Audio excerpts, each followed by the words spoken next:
Please watch this video carefully.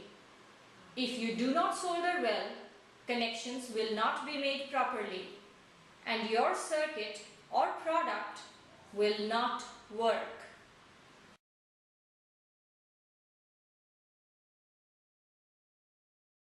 This is what a beginner soldering kit looks like.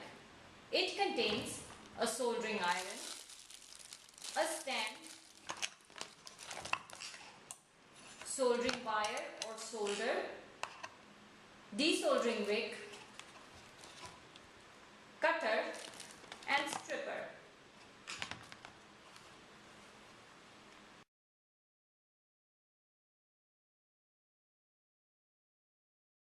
The soldering gun is extremely hot and should not be touched with bare hands at any point of time.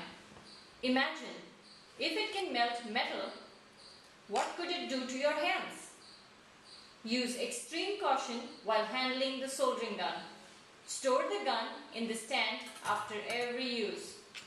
Leaving it carelessly may cause fire and heavy damage. Use a well-ventilated room when soldering.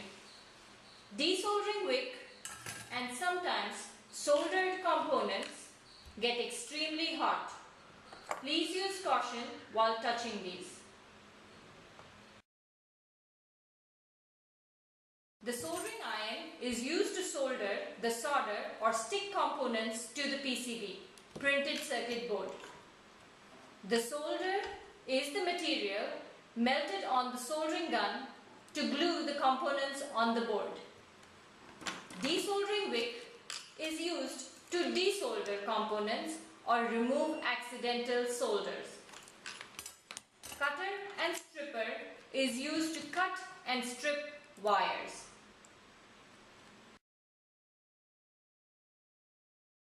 Heat the soldering iron. Always hold it from the plastic end. When it is hot, you can feel or smell the heat when you get the gun close. You can also use the solder to check if the gun is hot by trying to melt it on the tip. Insert the component on the component side.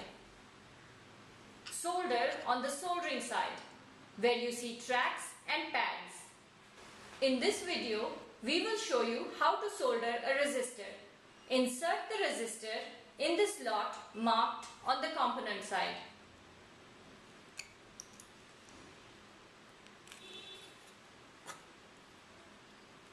Turn the PCB to the soldering side. Hold the soldering wire at 45 degrees angle. Hold the gun close to the soldering pad. Now melt the metal at the tip of the iron. The solder will automatically stick to the pad, holding the component in place. A good solder looks like this. A bad solder looks like this. Clip off the extra metal leads sticking out after soldering with a cutter to avoid short circuit.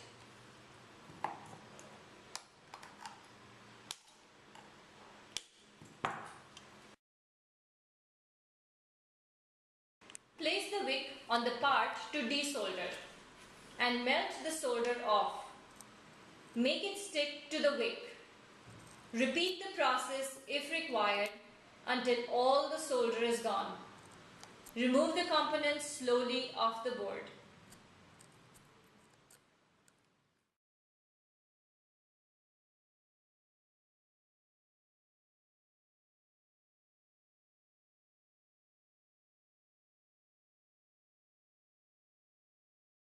Once all the soldering is done, make sure the components do not move.